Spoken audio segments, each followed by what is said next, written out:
రాష్ట్రంలో ఉన్నటువంటి ఎస్సీ కులాలందరినీ అన్యాయం చేసే ఒక బిల్లును సమావేశపెట్టి సోషల్ జస్టిస్ డేగా ప్రకటించడం రాష్ట్ర ముఖ్యమంత్రి నిజంగా సిగ్గుచేటైన విషయం. కారణం ఏంటంటే షమీం అఖ్తార్ కమిషన్ ను రాష్ట్ర ప్రభుత్వం ఏర్పాటు చేసింది. షమీం అఖ్తార్ ఏమన్నా పర్సనల్లీ రేవంత్ రెడ్డి రిక్రూట్ చేసిందా? రాష్ట్ర ప్రభుత్వం కదా రిక్రూట్ చేసింది. ఇప్పటి వరకు షమీం అఖ్తార్ కమిషన్ రిపోర్ట్ ను బహిర్గతం చేయకుండా, ఏ ఎమ్మెల్యేలకు కూడా దాని ప్రతులు ఇవ్వకుండా, కేవలం ముఖ్యమంత్రి మాత్రమే ఆ షమీం అఖ్తార్ కమిషన్ రిపోర్ట్ మీద మేము ఈ విధంగా బిల్లును ఆమోదిస్తున్నాం, 2011 సెన్సెస్ ను బేసిస్ చేసుకుంటున్నాం, సంఖ్యాపరంగా వీళ్ళ సంఖ్య ఇంత కాబట్టి వీళ్ళకి ఇంత ఇస్తున్నామని ప్రకటించడం నిజంగా అది సామాజిక న్యాయ దినం కాదు, సామాజిక న్యాయానికి బొందబెట్టే దినం అవుతుంది. ఎందుకంటే గత చరిత్రలో కమిషన్ల నియామకం జరిగినప్పుడు ప్రత్యక్షంగా మనం గమనించినట్లయితే రామచందర్ రాజు కమిషన్ ను హైకోర్టు కొట్టేసింది. ఎందుకు కొట్టేసింది?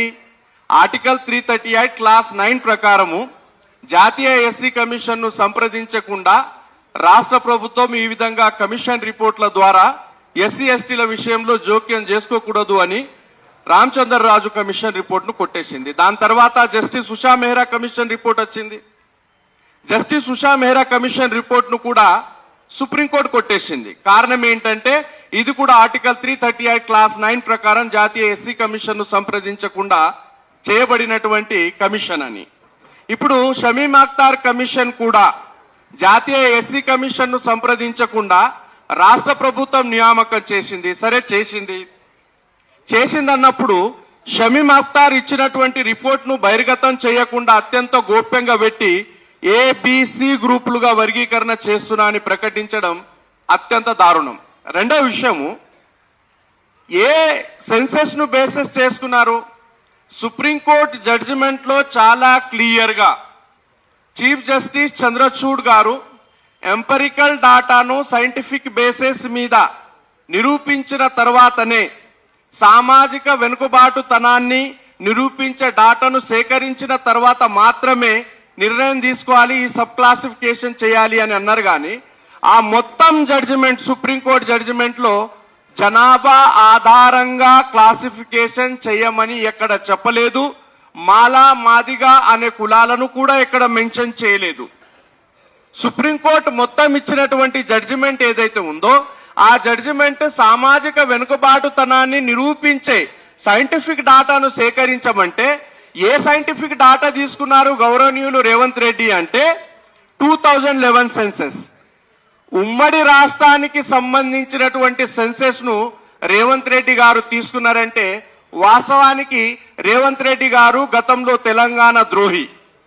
కారణం ఏంటంటే అతను చంద్రబాబు నాయుడుతో ఉన్నాడు, తెలంగాణ ఉద్యమంతో లేడు. కాబట్టి అతనికి తెలంగాణ ఉద్యమం గురించి తెలియదు. దాని తర్వాత కేబినెట్ లో ఉన్న ఉత్తమ్ కుమార్ రెడ్డి కావచ్చు, దామోదర్ రాజనరసింహ కావచ్చు, అదేవిధంగా డిప్యూటీ చీఫ్ మినిస్టర్ బట్టి విక్రమార్క కావచ్చు, వీళ్ళు తెలంగాణ ఉద్యమంలో ఎక్కడ కూడా కనబడరు. వీళ్ళు గౌరవనీయులు కిరణ్ కుమార్ రెడ్డి గ్రూప్ తో ఉన్నారు. వీళ్లకు తెలంగాణ ఉద్యమం మీద అవగాహన లేదు. 2011లో వచ్చినటువంటి సెన్సెస్ ఏదైతే ఉందో ఉమ్మడి ఆంధ్రప్రదేశ్ కు సంబంధించినటువంటి సెన్సెస్, తెలంగాణ పోరాటం జరిగింది దేని మీద? విద్యా ఉపాధి నిధుల మీదనే కదా. అయితే ఆ విషయాన్ని పక్కన పెట్టి 2011 సెన్సెస్ ను బేస్ చేసుకున్నారు. సరే, బేస్ చేసుకున్నటువంటి ఆ రిపోర్ట్ లో మీరు సరైన డాటా ఏమైనా తీసుకున్నారా అంటే అక్కడ కూడా సరైన డాటా తీసుకోలేదు. అది మొత్తం తప్పుల తడకనే. మొత్తం తప్పుల తడక. 2011 సెన్సెస్ లో మొత్తం 10 జిల్లాల ఎస్సీ పాపులేషన్ 54,32,680. ఇప్పుడు ఇక్కడ ఆలోచించాల్సిన విషయం ఏమిటంటే రాష్ట్ర అసెంబ్లీలో బిల్లు ఆమోదించిన తర్వాత వర్గీకరణ వాదులకు మద్దతిచ్చినటువంటి సోకాల్డ్ సామాజిక న్యాయవాదులు, దాంట్లో ప్రత్యేకంగా ప్రొఫెసర్ విశ్వేశ్వరయ్య ఏమంటాడంటే మాదిగలు 90% ఉన్నారని రాష్ట్రంలో. ఎంఆర్పీఎస్ నాయకులు ఏమంటారంటే మాదిగలు 70 లక్షలు ఉన్నారు. ఇప్పుడు రాష్ట్ర ప్రభుత్వం ఏమంటుంది? మాదిగలు 32 లక్షలు ఉన్నారు. అంటే మిగతా 40 లక్షల మంది మాదిగల్ని ఎంఆర్పిఎస్ నాయకులు చంపారా, లేక ఎంఆర్పిఎస్ కు మద్దతు ఇచ్చినటువంటి ఈ సోకాల్డ్ నాయకులు చంపారా, లేకపోతే గౌరవనీయులు రేవంత్ రెడ్డి ముఖ్యమంత్రి గారు చంపారా? ఎక్కడ పోయారు మిగిలిన 40 లక్షల మాదిగలు? గాలి మాటలు మాట్లాడుతూ ఏ సైంటిఫిక్ ఆధారాలు లేకుండా చర్చలు డిబేట్లు పెడుతూ మాలేల మీద విద్వేషం కక్కడం తప్ప ఇక్కడ జరిగిందేం లేదు, ఒరిగిందేం లేదు. జనాభా గ్రోత్ రేట్ ను మనం బేసెస్ తీసుకున్నట్లయితే 2011 సెన్సెస్ లో 54,32,680 ఇది 2011 సెన్సెస్ పాపులేషన్. 2001 సెన్సెస్ లో 49,11,195 మొత్తం ఎస్సీల పాపులేషన్. అయితే దీంట్లో అర్థం చేసుకోవాల్సింది ఏంటంటే చంద్రబాబు నాయుడు ఈ సోకాల్డ్ సామాజిక నాయకుడు, సామాజిక న్యాయం పేరిట చలామణి అవుతున్న ఎంఆర్పిఎస్ నాయకుడు ఇద్దరు కలిసి ఒక కుట్ర పన్నడం జరిగింది. ఆ కుట్రలో భాగంగా ఏంటంటే 1981, 1991 సెన్సెస్ కు అత్యంత భిన్నంగా 1991 మరియు 2001 సెన్సెస్ కనబడుతుంది. ఆ కాలంలోనే జస్టిస్ రామచందర్ రాజు కమిషన్ అమల్లోకి వచ్చింది. చంద్రబాబు నాయుడు వర్గీకరణ అమల్లోకి తీసుకొచ్చాడు.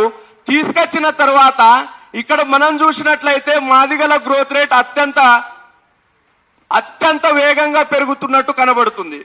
1981, 91 మధ్య మాదిగల గ్రోత్ రేటు 28% ఉంటే 1991 మరియు 2001 మధ్య గ్రోత్ రేట్ 19% ఉంటే, అదేవిధంగా 2001, 2011 గ్రోత్ రేటు 9% ఉంది. ఇక్కడ మాలల గ్రోత్ రేట్ ను పరిశీలించినట్లయితే 2001లో గ్రోత్ రేట్ మాదిగలకు దాదాపు 20% ఇస్తే మాలల గ్రోత్ రేట్ మీరు 10% ఇస్తున్నారు. అదేవిధంగా 1991లో మాదిగల గ్రోత్ రేట్ 28% ఉంటే మాలల గ్రోత్ రేట్ 26% ఇస్తున్నారు. అదేవిధంగా 2011లో మాదిగల గ్రోత్ రేట్ దాదాపు 10% ఇస్తే మాలల గ్రోత్ రేట్ ఓన్లీ 6% ఇస్తున్నారు. అంటే సెన్సెస్ డిపార్ట్మెంట్ నే చంద్రబాబు నాయుడు ఆయన మందకృష్ణ మాదిగ కలిసి మ్యానిపులేట్ చేశారు. ఈ మొత్తం సెన్సెస్ డిపార్ట్మెంట్ కు సంబంధించినటువంటి డాక్యుమెంట్ ఇది. మొత్తం జిల్లాల వారీగా పాపులేషన్ ఉంది. కృష్ణమాదిగ చేసినటువంటి అతిపెద్ద గ్లోబల్ ప్రచారం ఏంటంటే ఒక అబద్ధపు లెక్కలను చెప్తూ మాలలు దోచుకున్నారని అంటున్నాడు. షమీమ్ అఖ్తార్ కమిషన్ రిపోర్టు మీరు నిరూపించి ఉన్నట్లయితే ఎవరు దోచుకున్నారనే విషయం అర్థమవుతుంది. ఆ భాష ఏమిటి? దోచుకునే భాష. ఒక రిప్రజెంటేషన్ ను వాడేటటువంటి కులాలను మెచ్చుకుంటారు కానీ దోచుకున్నారని అంటారా? అయితే దీని వెనకాల ఎవరున్నారని మొత్తం పరిశీలన చేస్తే కృష్ణమాదిగ ఇప్పటివరకు ఈ ప్రెస్ మీట్లు, సోమాజిగూడ ప్రెస్ క్లబ్ లో ఆర్గనైజ్ అయినటువంటి ప్రెస్ మీట్లు ఆర్గనైజ్ చేసినటువంటి వ్యక్తి ఎవరంటే సామాజిక సామరస్యత వేదిక ఆల్ ఇండియా కో కన్వీనర్ అప్పాల ప్రసాద్ గారు ఈ మొత్తం ఎంఆర్పిఎస్ తో వివిధ కుల సంఘాల నాయకులు అని చెప్పిండ్రు. నిన్ననే జరిగింది ఇక్కడ ప్రెస్ మీట్. నేతకాని కుల సంఘం పేరిట మీరు ప్రెస్ మీట్ పెట్టారు. ఏ నేతకాని సంఘం అనేది కూడా చెప్పుకోవాలి. ఇక్కడ కులం పేరు చెప్పి ప్రజల్ని తప్పుదోవ పట్టించడం కాదు. బీజేపీలో పనిచేస్తున్నటువంటి వెంకటేష్ నేత, ఈ వెంకటేష్ నేత పరిస్థితి మనం చూసినట్లయితే మొన్న మాలల మహాశివ గర్జన జరిగినప్పుడు మొత్తం నేతకాని పాపులేషన్ ఆ మీటింగ్ అటెండ్ అవుతుంది. కానీ ఇక్కడ వెంకటేష్ నేత మొత్తం నేతకాని కులాలకు అతనే నాయకుడు అంటున్నాడు. అతనితో 1000 మంది కూడా లేరు. ఒక నెత్తి లేని నేత ఎవరన్నా ఉన్నారంటే అతను వెంకటేష్ నేత. అతనికి కృష్ణమాదిగ న్యాయం చేస్తాడట. సరే, నేతకాలకు న్యాయం చేస్తే చేసుకో వెంకటేష్ నేత. నువ్వు ప్రెస్ మీట్ లో కృష్ణమాదిగ ఏమంటాడంటే నేతకాని మహర్లకు న్యాయం చేస్తా అని. కృష్ణమాదిగ, నువ్వు చరిత్రను మర్చిపోకు. గతంలో నువ్వు ఏ మహర్ల పేర్లైతే ఎత్తావో నీ వర్గీకరణకు మద్దతు ఇచ్చిందని బైన్సాలో చంద్రబాబు నాయుడు మీదనే దాడి చేసినటువంటి వర్గం మహర్ వర్గం. నువ్వు వాళ్ళకు ఆ న్యాయం చేసేది.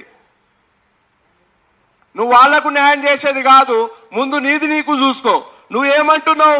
సి గ్రూప్ లో నేతకాళ్ళు ఉన్నారు కాబట్టి మాలలే దోచుకుంటారు అంటే, ఇక్కడ బి గ్రూప్ లో మొత్తం 32 లక్షల మంది పాపులేషన్ లో ఉపకులాలు అని నువ్వు చెప్తున్నావే, నేను అనను. ఎందుకంటే దేనికి అది ఒక కులమే కానీ ఉపకులం దేనికి కారాదు. మిగిలిన కులాలు ఏవైతే నీ గ్రూప్ లో చేర్చబడ్డాయో వాటి సంఖ్య తక్కువ.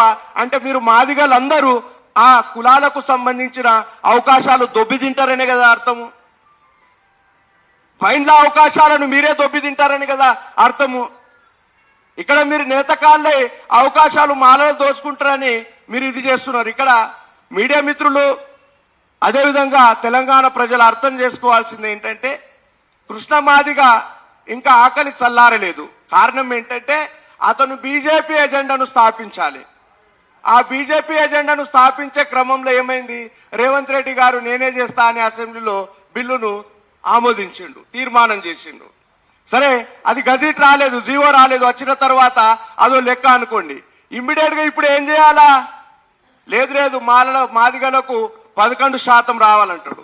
11% రావాలని ఆ కోరేటే నాయకుడికి ఇచ్చేటటువంటి నెత్తిలేని ముఖ్యమంత్రి రేవంత్ రెడ్డికి కనీసం బుద్ధుండాలి.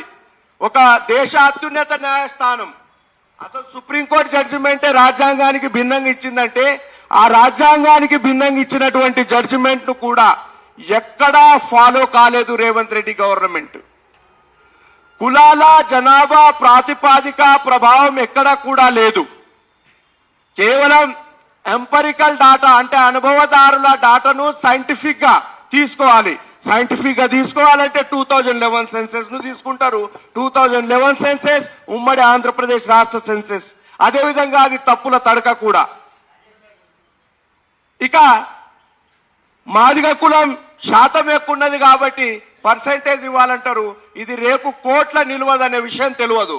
కాబట్టి ఎంఆర్పిఎస్ నాయకులకు నేను రిక్వెస్ట్ చేసేది ఏంటంటే, మీరు విజయ సభలు కొద్దిగా ఆలోచించి చేయండి.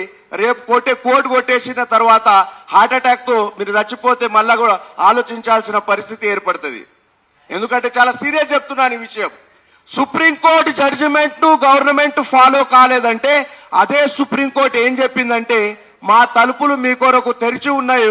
ఆయా రాష్ట్ర ప్రభుత్వాలు వాళ్ళ రాజకీయ ప్రయోజనాల కొరకు వర్గీకరణను చేసినట్లయితే మీరు మా కోర్టు ద్వారాలకు తిరిగి రావచ్చు అని చెప్పారు. మేము ఖచ్చితంగా దీన్ని రానున్న కాలంలో కోర్టులో ఛాలెంజ్ చేయబోతున్నాము. సుప్రీంకోర్టుకి వెళ్తాము. అదేవిధంగా రేవంత్ రెడ్డి గారు ప్రవేశపెట్టిన ఆ బిల్లు ఆయన సైంటిఫిక్ అని ప్రూవ్ చేస్తూ దాన్ని పూర్తి స్థాయిలో కొట్టేసే విధంగా జాగ్రత్తలు తీసుకునే ప్రయత్నాలు మాల సంఘాలు చేస్తున్నాయి. ఇక్కడ అసెంబ్లీలో ప్రవేశపెట్టిన నివేదిక ఏదైతే ఉందో సుప్రీంకోర్టు జడ్జిమెంట్ కు భిన్నంగా ఉండడంతో పాటు అత్యంత అన్సైంటిఫిక్ గా కూడా ఉంది. కాబట్టి రేపు ఇది కోర్టులో నిలబడదు. కాబట్టి నేను తెలంగాణ ప్రజానికానికి తెలియజేస్తున్నది ఏమిటంటే, కృష్ణమాదిగ ద్వారా ఆర్ఎస్ఎస్ బీజేపీ ఈ రాష్ట్రంలో కాంగ్రెస్ ప్రభుత్వానికి వ్యతిరేకంగా బీజేపీ ప్రభుత్వాన్ని తీసుకురావడానికి, బీజేపీ ఓటు బ్యాంకును పెంచడానికి వీళ్ళు అత్యంత బలమైన కుట్ర చేయడం జరుగుతుంది. రేవంత్ రెడ్డి గారు, మీరు ఏ విధమైన సైంటిఫిక్ డాటా సేకరించకుండా, అనుభవదారుల డాటా సేకరించకుండా మీరు ఏకపక్షంగా నిర్ణయం తీసుకుంటే రానున్న పంచాయతీరాజ్ ఎలక్షన్ లో మాలల సత్తా ఏంటో మేము చూయించడమే కాదు, చలో ఢిల్లీ పిలుపునిస్తాము, మాకు ఈ రాష్ట్ర ముఖ్యమంత్రి వద్దు అని అక్కడ కూడా ధర్నా చేస్తాము. ఇంత అన్సైంటిఫిక్ గా, ఇంత బాధ్యత రాహిత్యంగా వ్యవహరించే ముఖ్యమంత్రి ఈ దేశ చరిత్రలోనే ఇప్పటివరకు కాలేదు. అరే, సుప్రీంకోర్టులో ఆ జడ్జిమెంట్ బయటకు రాలేదు, మొట్టమొదట నేనే చేస్తా అంటాడు. ఆయన ముఖ్యమంత్రినా ఇంకేమన్నా? అడ్వకేట్ జనరల్ తో చర్చ జరిపి, రాష్ట్ర అసెంబ్లీలో చర్చ జరిపి, మంత్రివర్గంలో చర్చ జరిపి నిర్ణయం తీసుకోవాలి గాని అక్కడ జడ్జిమెంట్ రాకంటే ముందే నేనే చేస్తా అని ఆయన ప్రకటన చేస్తాడు. సరే, చెవెళ్ల డిక్లరేషన్ అంటున్నావు. చెవెళ్ల డిక్లరేషన్ లో నువ్వు ఎస్సీల జనాభా పెరుగుదల ప్రకారము వాళ్ళ రిజర్వేషన్ ను 18% పెంచుతా అన్నావు. పెంచావా? పెంచలేదు. రిజర్వేషన్ ను పెంచలేదు. కానీ ఆ రిజర్వేషన్ కులాల మీద చిచ్చు పెట్టడానికి కేవలం జనసంఖ్యను ప్రాతిపాదికగా తీసుకొని జడ్జిమెంట్ కు వ్యతిరేకంగా ఎస్సీ కులాల మధ్య గొడవ సృష్టించావు. రేవంత్ రెడ్డి గారికి చేసేటటువంటి రిక్వెస్ట్ ఏమిటంటే, మీరు ఈ ఆలోచనను తిరిగి ఆలోచించండి, పునరాలోచన చేయండి. సుప్రీంకోర్టు చెప్పిన దాని ప్రకారం మేము మాలలు కూడా సామాజిక న్యాయం చేయడానికి మేము సిద్ధంగా ఉన్నాం. ఏం చేద్దామంటే, ఎంఆర్పీఎస్ నాయకులకు దమ్ముంటే, మీరు నిజంగానే సామాజిక న్యాయం కోరే వ్యక్తులైతే, వాళ్లకు మద్దతు ఇచ్చినటువంటి సోకాల్డ్ ఇంటెలెక్చువల్స్ కు నిజంగానే సామాజిక న్యాయం మీద గౌరవం ఉన్నట్లయితే రండి, న్యాయం చేద్దాం.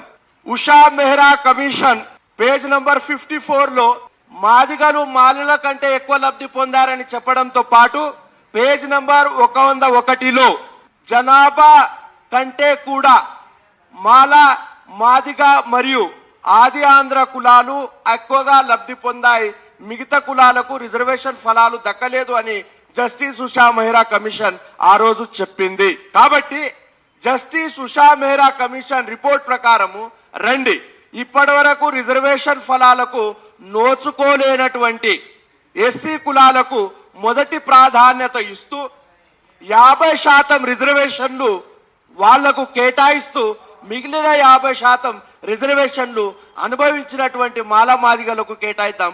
ఇది ఒరిజినల్ సామాజిక న్యాయం. దీని కొరకు మనమందరం కలిసి పోరాటం చేద్దాం. సామాజిక న్యాయం అంటే అన్ని కులాలది మాదిగలకు దోచిపెట్టడం కాదు. ఏ గ్రూప్ లో ఉన్నది రోస్టర్ ప్లాన్ ప్రకారం దోచుకుంటాడు, ఏ గ్రూప్ లో దోచుకుంటాడు. 9% అఫీషియల్, అన్అఫీషియల్ గా మాదిగలకు వచ్చే రిజర్వేషన్ దాదాపు 11 నుండి 12% వస్తుంది. కృష్ణ మాదిగ సామాజిక న్యాయం ఏంటంటే అన్ని కులాలది మాదిగలకు దోచిపెట్టడమే అనేది సామాజిక న్యాయం. సామాజిక న్యాయం చేద్దాం రండి. ఇప్పటి వరకు రిజర్వేషన్ ఫలాలకు దూరంగా ఉన్నటువంటి కులాలకు 50% రిజర్వేషన్ ను కేటాయిద్దాం. సుప్రీంకోర్టు జడ్జిమెంట్ కూడా అదే చెప్పింది. వెనుకబడినటువంటి వాళ్ళ డాటాను సైంటిఫిక్ గా కలెక్ట్ చేసుకొని వాళ్లకు మొదటి ప్రాధాన్యతను ఇవ్వాలని చెప్పింది. ఈ 10 సంవత్సరాల పాలనలో, కేసీఆర్ గారి పాలనలో ఈ రాష్ట్రంలో అత్యధిక శాతం ఫలాలు పొందింది మాదిగలే. సుప్రీంకోర్టు జడ్జిమెంట్ ప్రకారము మాదిగలు డి గ్రూప్ లో వెళ్తారు, చివరి గ్రూప్ లో వెళ్తారు. కానీ వీళ్ళ బ్లాక్ మెయిల్ రాజకీయాలకు, అదేవిధంగా రేవంత్ రెడ్డి గారి డిఎన్ఏ కాస్త చంద్రబాబు నాయుడు డిఎన్ఏ. అది ఈ చిచ్చు పెట్టింది 94లో చంద్రబాబు నాయుడు కదా. చంద్రబాబు నాయుడు డిఎన్ఏ కాబట్టి అతను ఏకపక్షంగా ఏ సైంటిఫిక్ ఎవిడెన్స్ కలెక్ట్ చేయకుండా కేవలం మాదిగల పక్షపాతం తీసుకోవడం జరిగింది. ఇదే ఒకవేళ రేవంత్ రెడ్డి గారు పునరాలోచన చేయకుండా బిల్లును ప్రవేశపెట్టినట్లయితే డెఫినెట్ గా నువ్వు ముఖ్యమంత్రిగా ఎలా కొనసాగుతావో మేము కూడా చూస్తాం. ఢిల్లీనే నిర్బంధిస్తాం, ఢిల్లీలో ఉద్యమాలు చేస్తాం. అదేవిధంగా పంచాయతీరాజ్ ఎలక్షన్ లో మాలల సంఖ్య లేదంటున్నారు కదా, మాలల సంఖ్య ఏందో నిరూపిస్తాం మేము.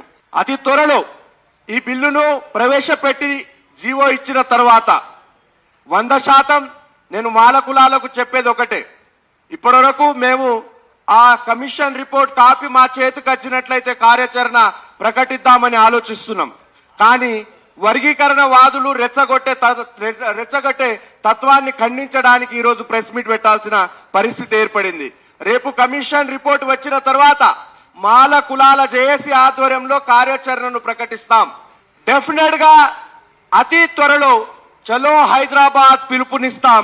మా సంఖ్యను నిరూపిస్తాం, మా హక్కుల్ని కాపాడతాం. ఖచ్చితంగా రేవంత్ రెడ్డి ప్రభుత్వానికి మేము హెచ్చరిస్తున్నాం. అదేవిధంగా వర్గీకరణ వాదులకు కూడా హెచ్చరిస్తున్నాం. మీరు సామాజిక వాదం పేరిట మిగతా కులాలను దోపిడీ చేసుకొని మీ కులాలను దోచిపెట్టే ఏదైతే ఆలోచన ఉందో మానుకోండి. మాలల మీద నోరు పారేసుకునేటప్పుడు కొద్దిగా జాగ్రత్త. నోరు పారేయడం మాకు కూడా వస్తుంది. కృష్ణమాదిగా నీ వాపును బలుపు అనుకోకు, నీది వాపు మాత్రమే. నేనంటున్నా ఈ ప్రెస్ మీట్ ద్వారా ఛాలెంజ్ చేసి, ఇది సుప్రీంకోర్టు జడ్జిమెంట్, 7 ధర్మాసనం ఇచ్చిన తీర్పు. మోడీ ప్రభుత్వం శాశ్వతమైనది కాదు.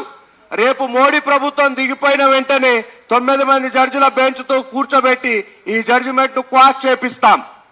నువ్వు బ్రతికి ఉన్నప్పుడే నీ కలను భూస్థాపితం చేస్తాం, ఖచ్చితంగా చేస్తాం. ఇది సుప్రీంకోర్టులో నిలబడదు. కారణం ఏంటంటే ఇది రాజ్యాంగానికి చట్టానికి లోబడిన జడ్జిమెంట్ కాదు. కాబట్టి మిత్రులు అర్థం చేసుకోవాల్సింది ఏంటంటే రాజ్యాంగం వేరు, చట్టం వేరు. కృష్ణమాదిగా చేస్తున్న అబద్ధపు ప్రచారాలు వేరు. రేవంత్ రెడ్డి అసెంబ్లీలో బిల్లు ప్రవేశపెట్టినటువంటి తీరు వేరు.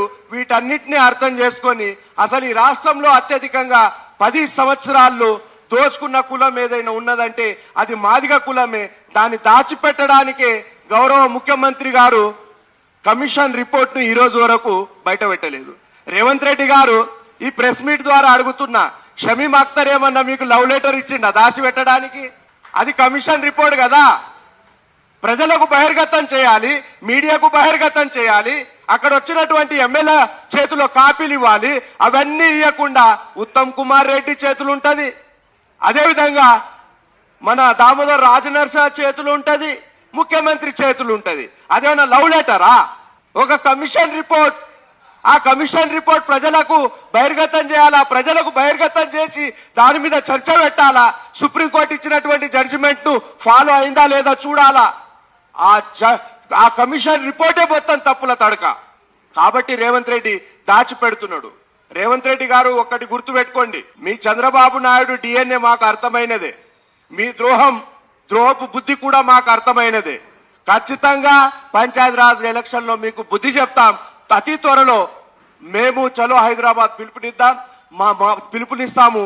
మాల ప్రజలకు ఈ ప్రెస్ మీట్ ద్వారా నేను విన్నవిస్తున్నది ఏమిటంటే కమిషన్ రిపోర్ట్ వచ్చే వరకు మేము కార్యాచరణను ప్రకటించాం. మీరు ఎక్కడ కూడా అధైర్యపడకూడదు. 100% కోర్టు మన పక్షమే ఉంటుంది. కృష్ణమాదిగ అంటాడు నిన్నటి ప్రెస్ మీట్ లో, బీజేపీని తిట్టారు, కాంగ్రెస్ ని తిట్టారు, ఇప్పుడు కాంగ్రెసే వర్గీకరణ చేసింది, ఇప్పుడు ఏడవోతారని నేను చెప్తాను. అయితే మాలలు ఇప్పుడు ఎవరితో ఉన్నారంటున్నాడు కృష్ణమాదిగ. నీకు అవసరమేమో, నీకు ఆత్మగౌరవం లేదు, నీది అడకతునే ఉద్యమాలు కాబట్టి ఒకసారి వెంకయ్య నాయుడు కాళ్ళ మీద పడతావు, ఒకసారి ఇంకోళ్ళ కాళ్ళ మీద పడతావు, నువ్వు ఏమన్నా చేస్తావు. నీది అడకతినే ఉద్యమం కాబట్టి నీకు ఆత్మగౌరవం లేదు కాబట్టి నువ్వు ఎంతకైనా దిగజారుతావు. మేం మాలలం ఏ పార్టీ పక్షాన నిలబడాల్సిన అవసరం లేదు. మాతో బాబాసాహెబ్ అంబేద్కర్ ఉన్నాడు, మాతో భారత రాజ్యాంగం ఉన్నది. భారత రాజ్యాంగ చట్టాలకు లోబడి మేము ఉద్యమాలు చేస్తాం. మాకు వ్యతిరేకంగా ఉన్నటువంటి ఈ రాష్ట్ర అసెంబ్లీలో ప్రవేశపెట్టిన బిల్లును మేము కోర్టులో ఛాలెంజ్ చేయబడిపోతున్నాం. అదేవిధంగా గవర్నమెంట్ వ్యతిరేకంగా మేము నిరసనలు అతి త్వరలో తెలియజేయబోతున్నాం. Thank you very much.